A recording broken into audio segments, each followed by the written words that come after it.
Local voters will go to the polls in a handful of cities tomorrow. They'll choose a new mayor in Miami Beach and, among other things, decide commission races in Miami, Hialeah, and Homestead. Of course, the big prize comes a year from now, and voters will pick a new president and determine which party controls the House and Senate. The issues important to voters now will be instrumental in their picks at the polls in 2024. I paid visits to several South Florida communities to talk to voters, and over the next 4 days, you're going to hear what they told me. Let's begin in Miami-Dade County, where the overriding concern is the economy. Miami really does offer so much, and especially in the form of the people, Miamians.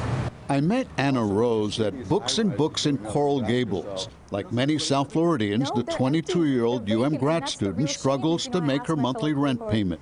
Housing affordability is huge, especially when you look at gentrification happening in Wynwood right now.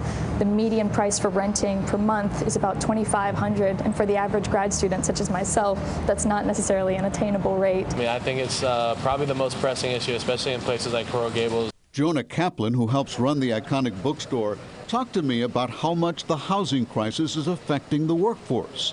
I manage a lot of employees that are working class, and most of them can't afford to even live near where they work. How are you, Elliot? Elliot, nice to meet you. Good to see you off of TV. My next stop was Miami Gardens, where I met Lynette Jones, who runs a tax preparation business and gets a close look at how the economy is affecting people these days. Do you feel like our political leaders are doing anything to alleviate these economic struggles that people have? They are doing absolutely nothing. We have, part of the problem is we have career politicians who are just there to collect a paycheck. They're not really focusing on what's hurting the American public. Danny O'Neill also lives in Miami Gardens and works as a bartender in Dania Beach. She thinks lawmakers in Washington and Tallahassee are asleep at the wheel when it comes to inflation.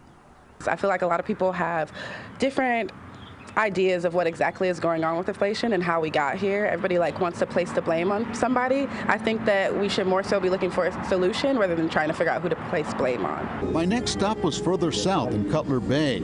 At Rod Bender's Bar and Grill, I talked to the locals who say the days of cheaper housing in this part of town are over. I run a business, it's a tech company, and we have our starting hourly rates are about $20 an hour, and the employees cannot afford housing in the neighborhood. I'm from Kendall, and you always heard that Kendall, Southwest Kendall, and Cutler Bay were the cheaper parts of town, and but now not anymore.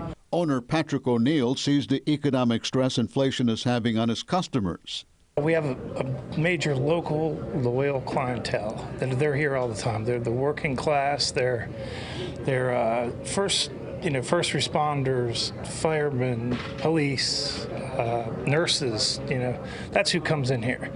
And I think now they're stretched, as far as inflation, high prices, gas, food, everything. And I think it's just pushing a lot of people out, but it's stretching a lot of people thin.